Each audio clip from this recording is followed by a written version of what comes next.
Hey guys, welcome back to Edition 1, and today we're going to get our fuel filter replaced. The fuel filter is located right behind the engine, mounted on the firewall. You can see how dirty the old filter looks. There's two hoses, one is the inlet and one is the outlet. Unbolt the hose clamps and gently remove the hoses.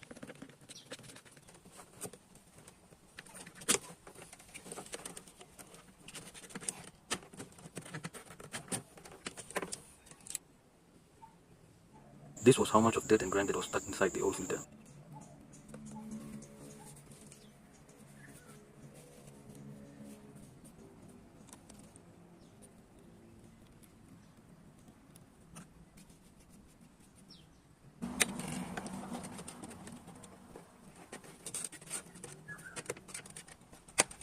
I've replaced the old clamp with a new one.